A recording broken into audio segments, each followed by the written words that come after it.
Hello les amis! Un petit coucou sur le site du défi dont je suis un peu absente ces derniers temps.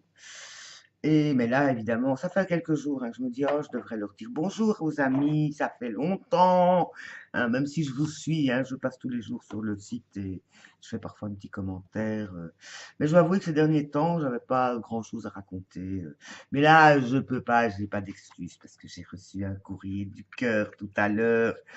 Je suis allé faire des courses en catastrophe parce que j'avais plus de lait pour mettre dans mon café, ni de lait pour faire des crêpes, parce que j'ai décidé que j'allais faire des crêpes, me faire des crêpes à moi toute seule, voilà. Et donc j'ai reçu une délicieuse carte ravissante de Florence, merci Florence, plein de bisous, avec un petit mot doux qui m'a beaucoup touché. Parce que en rentrant de mes courses, il y a une enveloppe là, c'est pour moi. Waouh, youpi, youpi. C'est vraiment génial ces courriers du cœur. Je dois en refaire plein. Je manque d'inspi pour le moment. J'ai une créativité en panne. Catastrophe. Enfin, c'est pas tout à fait vrai, hein. C'est toujours en train de mijoter. Et puis ce week-end, je suis allée à un stage pâte polymère. Et voilà, j'ai rien appris. En fait, j'étais pas très heureuse. J'avais pas très envie, en fait. Mais ça m'a permis encore de découvrir des choses sur moi, donc c'est très bien. Je n'ai rien appris au niveau de la pâte polymère et j'étais donc un peu frustrée. Ceci dit, la personne qui donnait le stage était une personne que j'apprécie énormément et j'admire le travail. Et donc, avec qui j'ai une très chouette relation, enfin une sympathie. C'est pas la première fois que je la rencontre. Mais par contre, j'étais épuisée à la fin du week-end, même pendant. Et je ne comprenais pas pourquoi j'étais fatiguée comme ça. Bon, ok, c'était la nouvelle lune, et que bon, effectivement, hein, tout ça, ça remue encore, et il y a encore des bassins qui doivent aller, se diluer dans l'univers et tout. Enfin bon, mais je comprenais pas. Et donc, je me suis observée, donc je me suis dit, mais pourquoi t'es fatiguée? Au moment même, je ne voyais pas. Et puis, je me suis rendu compte que j'étais agacée. Je n'arrivais pas non plus à déterminer pourquoi. Je me disais peut-être c'est parce que effectivement tu n'apprends rien, donc pour toi c'est quelque chose que tu connais, donc quand tu connais trop bien ça t'ennuie vite. Mais non, pas du tout, enfin pas vraiment. Et puis j'ai fini par me rendre compte que souvent pendant les 2 journées, donc c'est une 2 journées, hein, donc pendant les 2 journées, souvent je me levais, j'allais chercher un café ou quelque chose, j'allais prendre l'air. En fait, il y avait un petit jardin près de la salle où on était, et j'allais souvent fumer une cigarette, mais c'était pas parce que j'avais envie de fumer, j'avais besoin d'air. Puis je me suis posé la question, je dis, mais tu es entouré de personnes qui aiment, qui font des choses comme toi, enfin qui aiment la même chose que toi. Le but, c'est la convivialité. Il y avait des petits gâteaux, des petits cafés, des choses. C'était sympathique, c'était bon enfant. Bon, il n'y avait pas de stress, rien. Donc, je ne comprenais pas trop. Et puis, le deuxième jour, j'ai mis le doigt dessus. C'est que j'étais assez en retrait et j'étais occupé. On ponce beaucoup, hein, en polymère. Et donc, j'étais occupé à poncer mes pièces et à un moment donné, j'écoutais ce qu'il y avait autour de moi, les conversations et tout ça. Et je me rends compte ces derniers temps que je suis beaucoup moins, comment dire, en avant dans un groupe. Je reste de plus en plus un peu à l'écart comme ça. Et, euh, et j'ai compris pourquoi j'étais aussi fatiguée. La plupart des personnes qui viennent là font c'est du loisir créatif. Donc c'est des personnes de mon âge, même plus âgées, quelques plus jeunes, et qui sont là pour apprendre, pour découvrir, pour apprendre tout ça. Et elles viennent là pour se détendre. Mais toutes ces personnes passent leur temps à dire qu'elles sont nulles, qu'elles n'y arriveront pas, que c'est difficile, que la vie est dure, et elles parlent entre elles de quoi? De leurs problèmes de santé, de la difficulté du boulot.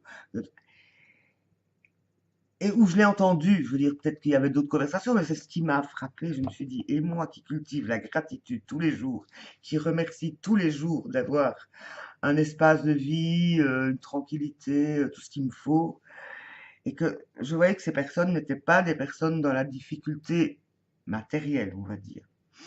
Bon, et je me suis dit, mais qu'est-ce qui te permet de juger ces gens ou ces personnes? Et pourquoi est-ce que ça t'agace comme ça? Et je me dis, mais parce que je me sens tellement décalée. J'ai tellement envie de parler de choses plus joyeuses ou plus profondes. Ça me paraissait superficiel. La seule personne avec qui j'ai eu, à un moment donné, donc j'étais dans le jardin à fumer ma petite cigarette, et la prof est venue me rejoindre.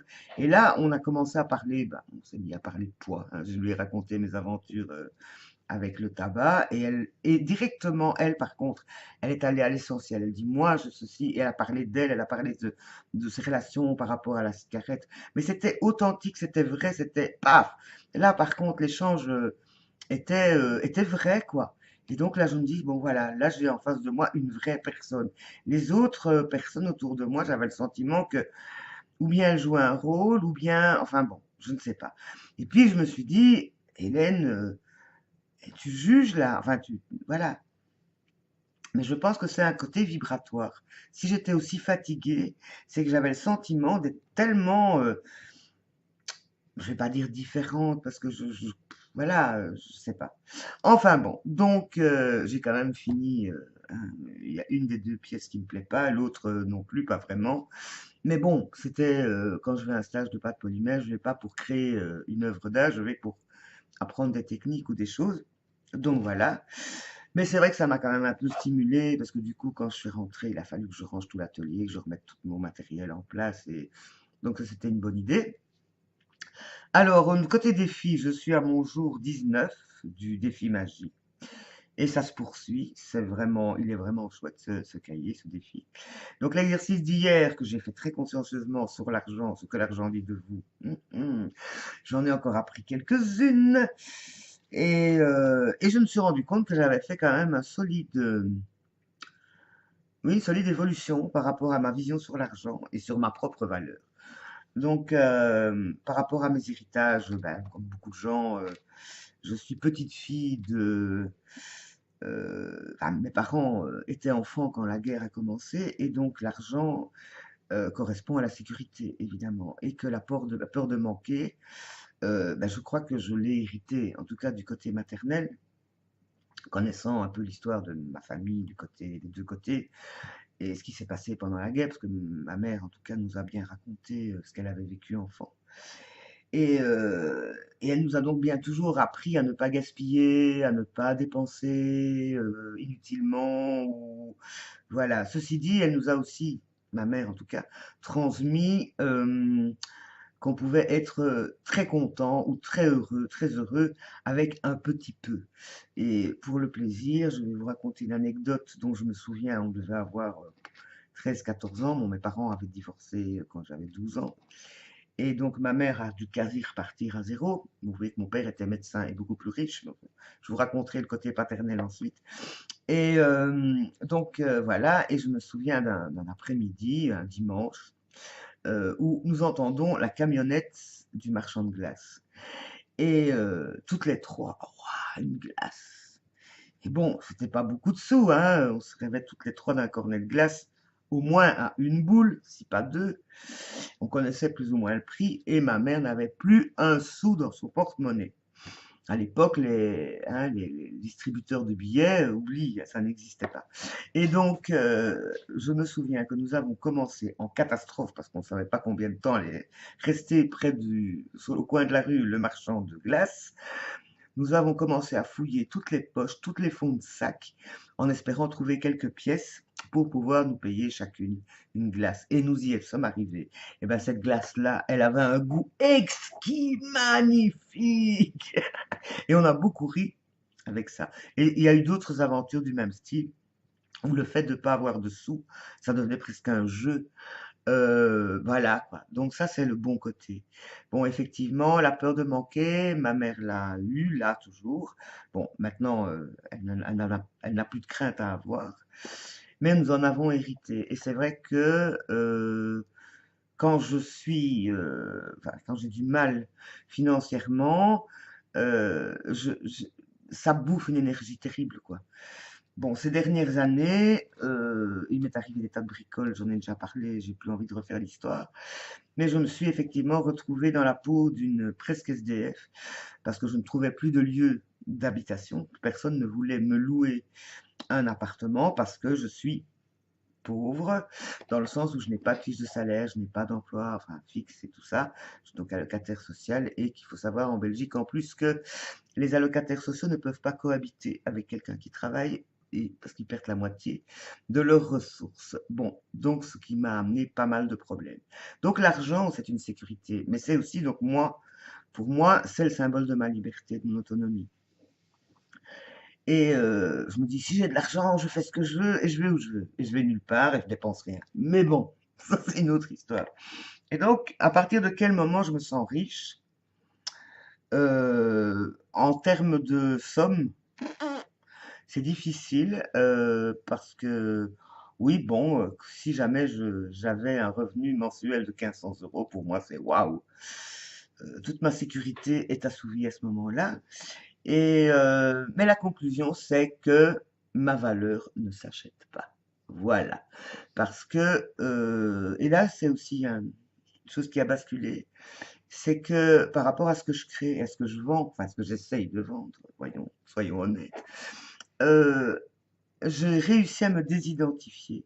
C'est-à-dire que ce que je fais est à vendre, mais pas moi. Et donc, avant, quand je ne vendais pas, ou quand, voilà, quand il n'y avait pas d'argent par rapport à ce que je créais, je me sentais blessée, je me sentais non reconnue, non aimée. Aujourd'hui, je m'en fiche. Je veux dire, je suis heureuse quand quelqu'un choisit un de mes bijoux, parce que j'y ai mis tout mon cœur et que j'y ai mis un morceau de moi. Mais une fois que l'objet, ou la peinture, ou autre chose existe, c'est plus moi, c'est plus à moi. Donc, si on aime, c'est bien, si on n'aime pas, c'est pas moi qui suis en cause. C'est mon travail, mais je ne suis pas mon travail. Donc voilà.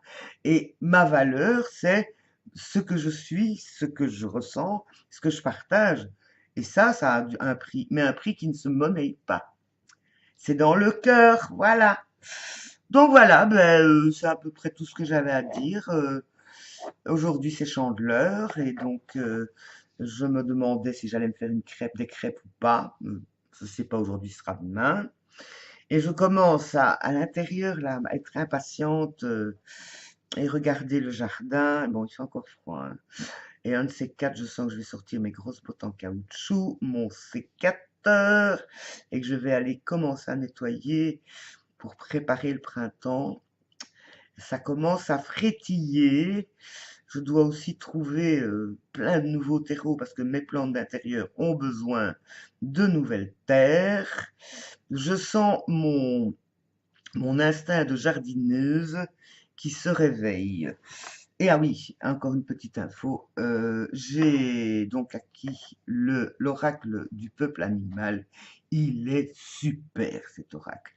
D'abord, sur chaque carte, on a une information sur l'animal en question, sa symbolique, son histoire, son comportement. C'est super bien fait. Et alors, l'appel, l'aide, enfin bon, je trouve que vraiment, il est super. Ça me fait beaucoup de bien. Aujourd'hui, j'ai sorti le loup et le loup qui me parle de liberté et de voilà et de puissance et de voilà, c'est super. Donc voilà, je continue à vous suivre, hein, je ne vous oublie pas, je vous aime toujours et je reviendrai, voilà. À bientôt, bisous bisous.